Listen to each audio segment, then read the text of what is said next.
Nous avons vu jusqu'à présent des équations à une inconnue, comme celle-ci par exemple. L'inconnu, c'était x.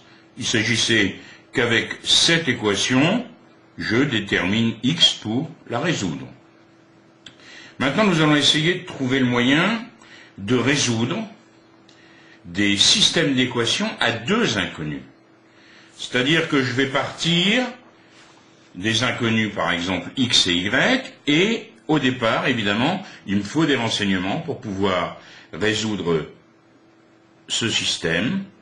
Ce système est composé, en fait, de deux égalités. Par exemple, on me dit que x moins y égale 1, 3x plus 2y égale 5.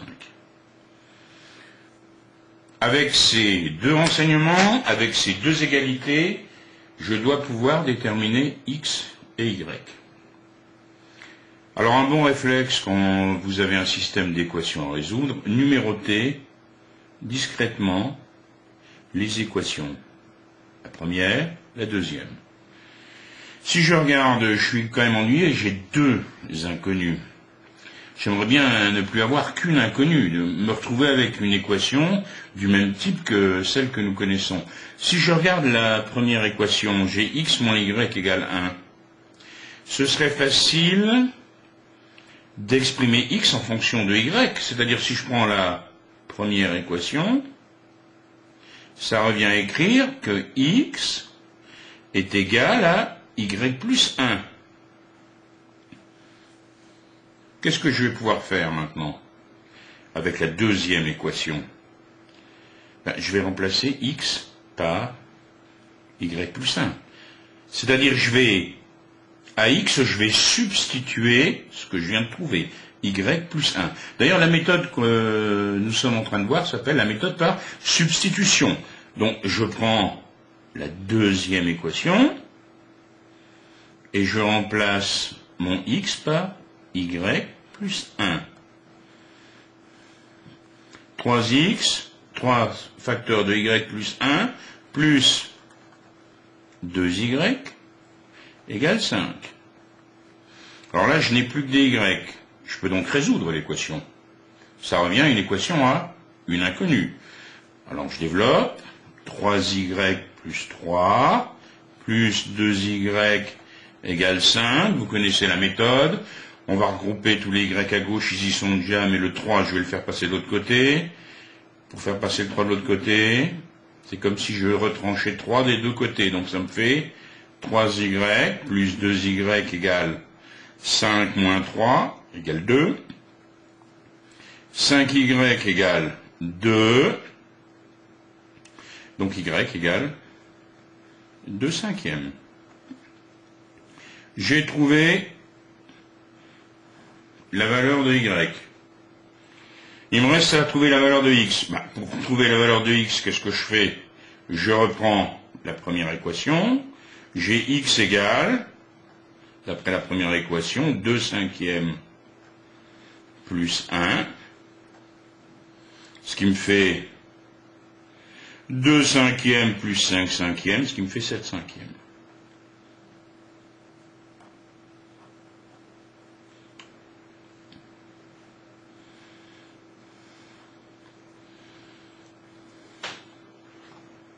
J'ai donc le couple 7 cinquièmes, 2 cinquièmes, le couple 7 cinquièmes, 2 cinquièmes, et la solution du système. Bon, attention, dans un couple, l'ordre des termes a de l'importance.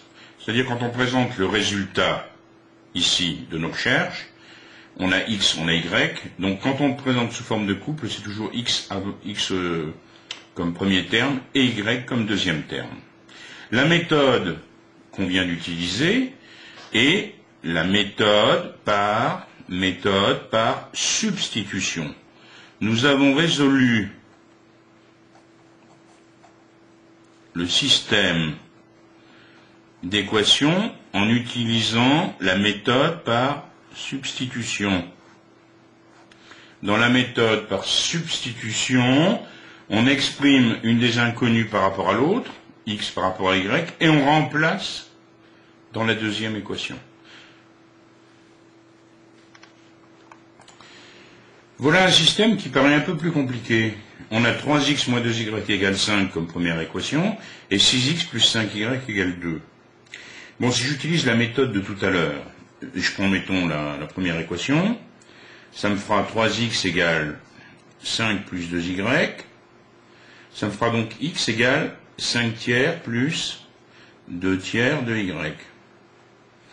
Voilà quelque chose qui me paraît bien compliqué, parce que tout à l'heure, il va falloir que je remplace dans la deuxième équation x par 5 tiers plus 2 tiers de y. Donc je vais me retrouver avec plein de fractions et des calculs assez compliqués. Il y a une méthode qui est plus simple que la méthode par substitution dans ce cas-là. Voilà, je reprends mes deux équations. Le but est toujours le même. Ce que j'aimerais bien, c'est avoir une équation avec une seule inconnue, parce que une équation avec une seule inconnue, je sais la résoudre. Il y a aussi une chose intéressante, c'est que quand j'ai deux égalités comme ceci, si j'ajoute ce qu'il y a dans le premier membre des deux, et si j'ajoute ce qu'il y a dans le deuxième membre des deux, c'est toujours égal. Si j'ai 5 égale 3 plus 2, voilà une égalité. Si j'ai 2 plus 4 égale 6, j'ai deux égalités. Si j'ajoute 5 plus 2 plus 4, 5 plus 2 plus 4, ce sera égal à 3 plus 2 plus 6. De la même façon, si je retranche 5 moins 2 plus 4, ce sera pareil que 3 plus 2 moins 6. Donc, c'est ces propriétés-là que je vais utiliser pour essayer de trouver ma solution. Alors regardons, là si j'ajoute ou si je retranche, il n'y a rien qui disparaît, c'est pas intéressant. Donc ce que je vais faire, tiens, la première, je vais la multiplier par 2, cette équation, comme ça, j'aurai aussi un 6x en haut. Regardons, je recopie le système, en ayant multiplié par 2, ici, la première. Alors 2 fois 3x, ça fait 6x, moins 4y, égale 2 fois 5, 10. Ah oui, si je multiplie par 2 à gauche et à droite de l'égalité, elle reste vraie. La deuxième, j'y touche pas. Ça me fait 6x plus 5y égale 2. Regardons bien qu'est-ce que je vais pouvoir faire disparaître en retranchant. Je vais pouvoir faire disparaître les 6x. Il n'y aura plus que des y. Essayons. Alors là, vous voyez, c'est là l'utilité de numéroter les équations. Je sais comme ça que je fais 1 moins 2. C'est-à-dire, j'enlève l'équation 2 à la première. Alors 6x moins 6x, ça fait 0, je ne l'écris même pas. Ensuite, moins 4x moins 5y. Moins 4y, pardon, moins 5y égale, alors attention, 10 moins 2. Ça c'est une équation à une inconnue. Moins 4y moins 5y, ça fait moins 9y égale 8. Ça me fait donc y égale moins 8 neuvièmes. J'ai trouvé une première solution. Y. Une des premières inconnues, y. Pour trouver x, je regarde parmi les équations celle qui va être la plus simple. Bon, la première, finalement, m'a l'air la plus simple. J'ai 3x, alors je l'écris, un petit 1, comme ça je sais que c'est la première.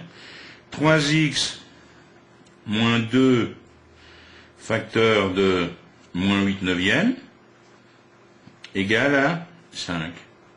Alors attention, ça nous fait 3x plus 16 neuvièmes égale à 5. Je veux mettre le x, il me faut absolument avoir x tout seul, comme on le fait d'habitude. 3x égale 5 moins 16 neuvièmes. Alors attention, 5 moins 16 neuvièmes, ici je multiplie 5 par 9 pour avoir tout sur 9, 45 moins 16 sur 9, 6 sauté de 15, 9 et je retiens 1, 29 neuvième. Donc 3x égale 29 neuvième. Donc x égale 29 sur 9 fois 3, c'est-à-dire 29 sur 27. J'ai trouvé x.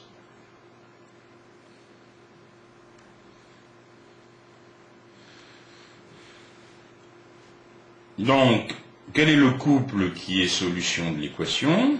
On a x qui fait 29 centièmes, 29 27e. On a y qui fait moins 8 neuvième. Donc, voici le couple solution du système. Et la solution du système.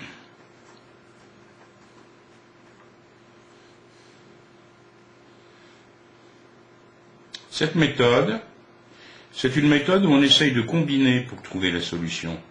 C'est-à-dire on va multiplier une équation, on va peut-être multiplier l'autre, ensuite on va additionner ou on va soustraire. Cette méthode est la méthode par combinaison. Vous savez, tout à l'heure, substitution, ça veut dire en fait remplacement. Donc, on a procédé en remplaçant une inconnue par une expression de l'autre. Là, nous combinons, c'est la méthode par combinaison.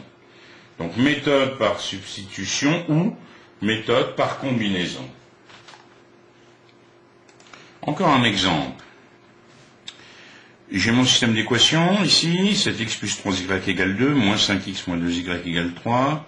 Il paraît assez compliqué, donc je ne vais pas procéder par substitution, je vais procéder par combinaison. Alors je m'aperçois qu'ici j'ai 3y, 2y. Ce que je pourrais faire, c'est multiplier par 2 la première, ce qui fait que j'aurai un 6y. Je vais multiplier par 3 la deuxième équation, comme ça j'aurai moins 6y. Essayons. Je multiplie par 2 la première. 2 fois 7x, ça fait 14x. Plus 2 fois 3, 6y. Égale 2 fois 2, 4. La seconde, je la multiplie par 3. Moins 5 par 3, ça nous fait moins 15x. Moins 2 par 3, moins 6y. Égale 3 fois 3, 9. Si je regarde bien les deux équations, qu'est-ce que je vais faire avec pour que le 6y disparaisse? Je vais additionner les deux équations membre à membre. Alors 14 moins 15, ça me fait moins x. 6y moins 6y, ça fait 0, bien sûr, égale 13. Donc j'ai déjà trouvé la première inconnue qui est moins 13. X égale moins 13. Je cherche maintenant à trouver y. Je vais regarder quelle est l'équation qui me paraît la plus simple. Bon, moins 5x, la deuxième. Moins 5x moins 2y égale 3. Je vais remplacer x par moins 13. Ça me fait moins 5 multiplié par moins 13, moins 2y égale 3. 5 fois 13, ça nous fait 65. Donc 65 moins 2y égale à 3. J'essaye d'isoler y à gauche. Moins 2y égale 3 moins 65. 3 moins 65, ça me fera moins 62. Ça me fera donc y égale 62 sur 2. 62, c'est bien sûr un multiple de 2. Donc ça me fera y égale 31. Donc le couple, ne nous trompons pas, le premier terme du couple c'est x. Donc le couple moins 13, 31 est la solution du système. et nous avons procédé par combinaison.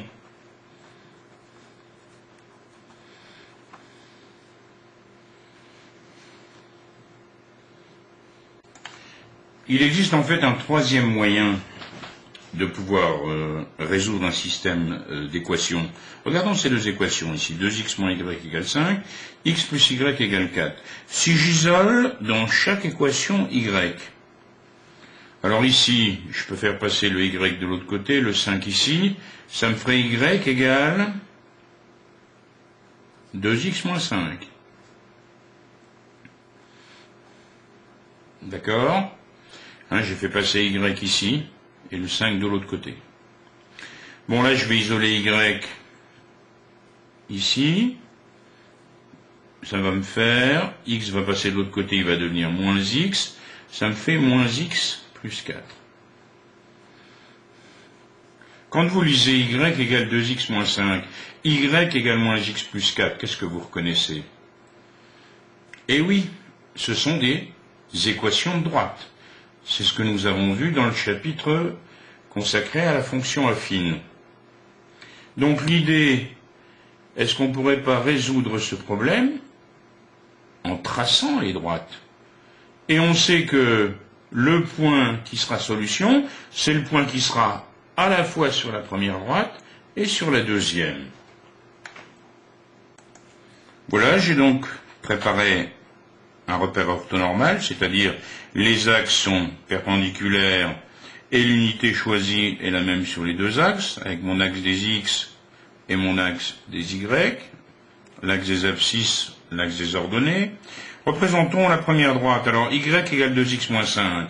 Je vais prendre donc 2 points. Si j'ai x égale 0, ça me fait y égale moins 5. 0, moins 5. J'ai le premier point. Le second point, je prends x égale 1, une valeur assez simple. Si je prends x égale 1, ça fera moins 3. Donc je trace cette première droite, en faisant attention d'être tout de même assez précis. C'est l'inconvénient de la méthode, hein. C'est qu'on demande là une grande précision.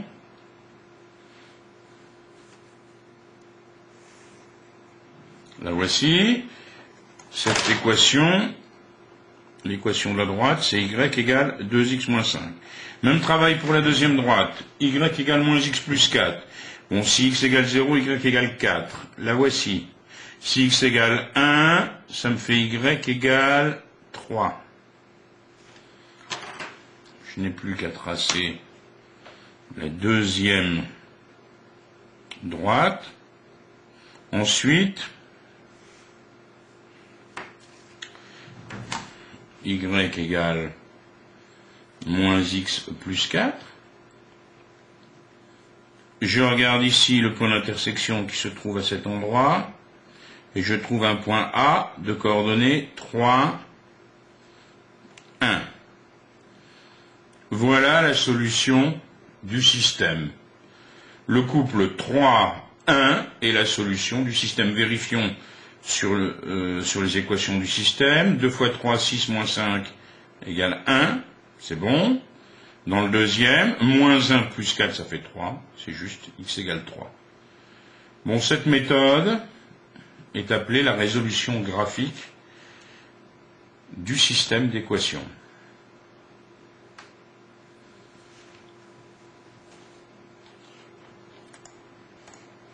Les systèmes d'équations peuvent nous permettre de trouver la solution à certains problèmes. Par exemple, Lucien a le triple de l'âge de Sophie. Dans 15 ans, l'âge de Lucien sera le double de l'âge de Sophie. Quels sont les âges de Lucien et de Sophie? Bon, déjà, première réflexion, combien d'inconnus dans ce problème? 2. Il y a l'âge de Lucien, l'âge de Sophie. Donc en général, si on a 2 inconnus, c'est qu'on aimerait bien remplacer tout ce problème par un système d'équations. Pour pouvoir déterminer 2 inconnus, il faut absolument que j'ai un système d'équations. Alors déjà, j'indique quels sont les inconnus. Soit, on va leur donner, en général, on leur donne un nom de lettre, soit x l'âge de Lucien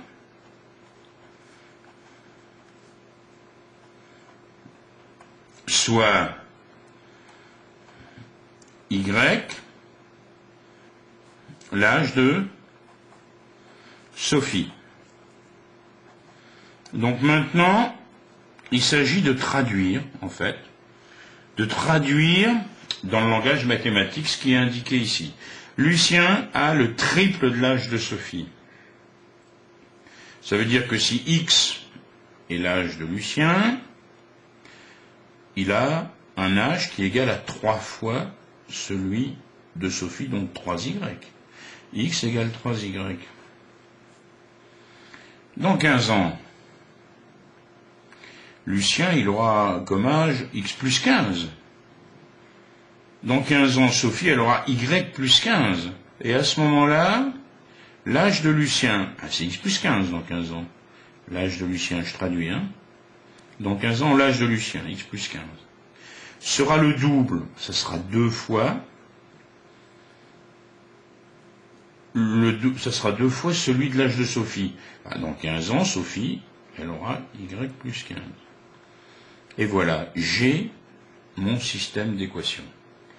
Il ne me reste plus qu'à résoudre ce système. Bon, si j'ai X égale 3Y ici, c'est intéressant, hein, ça m'incite à utiliser la méthode par substitution. Alors on va déjà écrire, on va laisser surtout ce X égale 3Y, c'est bien. Ici je vais développer, ça me fera X plus 15 égale 2Y plus 30.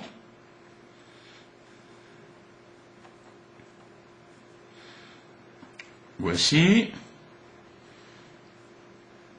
Donc, première équation, X égale 3Y. Deuxième équation, alors ici je fais passer 15 de l'autre côté, ça fait moins 15. Donc ça fera 15 du côté-là. Et le 2Y ici deviendra moins 2Y. Donc X moins 2Y égale 15. On donne un petit numéro, c'est toujours intéressant. Alors je vais procéder par substitution. Je vais remplacer X dans la deuxième équation par son expression. Donc ici, dans la deuxième équation, ça me donne 3Y moins 2Y égale 15. 3Y moins 2Y, ça me fait Y égale 15. Et j'ai déjà l'âge de Sophie. Elle a 15 ans. Pour trouver l'âge de Lucien, j'utilise une des deux équations. Évidemment, la plus intéressante, c'est la première. X égale 3Y. Donc, X égale 3 fois 15, 45. Lucien a 45 ans. Donc, si on avait à rédiger, à terminer la rédaction de ce problème, on préciserait l'âge de Sophie est 15 ans, l'âge de Lucien, 45. Système d'équations. En fait, un système d'équations, c'est un ensemble de deux équations. Deux équations, pourquoi est-ce qu'on a besoin de deux équations? C'est parce qu'on a deux inconnus. Ici, par exemple, on a comme inconnus x et y. Ce système, qui est composé de deux équations, va nous permettre de trouver x et y. Bon, ici, si x égale moins 2, y égale 1, on s'aperçoit que les deux égalités sont vérifiées. Ça veut dire que le couple moins 2, 1 est une solution du système. Alors attention, dans un couple, l'ordre des termes a de l'importance. Ça veut dire que moins 2 ici, il correspond à x en première position, et 1 ici correspond à y. Alors comment allons-nous résoudre un système? Il y a deux grandes méthodes. Il y a une méthode qu'on appelle par substitution. Il s'agit en fait tout simplement, dans une des deux équations, de remplacer une des deux inconnues par son expression par rapport à l'autre. Ici, regardez, j'ai mes deux équations. Alors, prenez l'habitude de les numéroter, ça peut vous aider. D'après l'équation 2, qu'est-ce qu'on a? X égale 2 moins 4y. Ben maintenant que j'ai x égale 2 moins 4y, je vais tout simplement remplacer x dans la première équation par 2 moins 4y. Ensuite, je résous l'équation, comme d'habitude. Je trouve y. Donc la valeur y est égale à 1. Quand je veux trouver x, j'utilise une des deux équations. Je remplace y par 1 et j'aurai x. Cette méthode par substitution n'est pas toujours la plus utilisée. La méthode la plus intéressante qu'on utilise plus souvent, c'est ce qu'on appelle la méthode par combinaison. Regardons. Il s'agit en fait toujours d'arriver au même résultat. Qu'est-ce qu'on veut? On veut supprimer une des deux inconnues, de manière à avoir une équation du premier degré à une seule inconnue. Alors, ce qu'on peut faire quand on a deux égalités, on a le droit de les additionner membre à membre, et elle reste vraie, l'égalité. Si ceci est égal à cela, si en bas on a l'égalité entre ces deux membres, si vous ajoutez membre à membre, ça reste bien sûr égal. Alors on peut ajouter ou soustraire. Alors si je regarde ici, si j'ajoute les deux égalités membre à membre, ça ne change rien, j'ai toujours des x et des y, donc c'est pas très intéressant. Donc ce que je vais faire, je vais transformer la deuxième égalité. Qu'est-ce que je vais faire? Je vais la multiplier par 2, parce que ça change rien à une égalité si je multiplie par 2 à gauche et par 2 à droite. Seulement ce qui est intéressant, c'est qu'ici, regardez ce que deviennent mes deux égalités. La première, je n'y ai pas touché, mais la deuxième, il y a 2x qui est apparu, et ça, c'est très intéressant. Pourquoi? Parce que maintenant, si je soustrais les deux égalités membre à membre, les deux x disparaissent. C'est ce que je fais ici, 1 moins 2. Et à ce moment-là, ça me donne 3y moins 8y égale moins 5, c'est-à-dire moins 5y égale moins 5, donc y égale moins 5 sur moins 5 égale 1. Alors évidemment, pour trouver ensuite le x, je fais un peu comme j'avais fait tout à l'heure, je remplace y par 1 dans une des deux équations, par exemple dans celle-là, et puis je trouve directement x. Alors une dernière chose, qu'on appelle l'interprétation graphique. Peut-être n'avez-vous pas regardé cela de près, mais quand vous voyez ici ces deux équations, vous pouvez très bien les écrire en mettant y tout seul à gauche. Et là, ça va vous rappeler quelque chose. Vous obtenez quelque chose du genre ax plus b, c'est-à-dire des équations des équations de droite qui correspondent à des représentations graphiques de la fameuse fonction affine, ax plus b. Alors, ces deux droites ici, on peut les représenter dans un pair, et on sait que le point qui vérifie les deux équations de droite, c'est le point d'intersection. Ce point d'intersection, il va avoir comme coordonnées x, y, c'est-à-dire qu'il va forcément être solution de la première équation et de la deuxième, c'est ce qu'on cherchait. Donc si vous prenez les coordonnées du point d'intersection, vous avez directement le couple qui est la solution du système.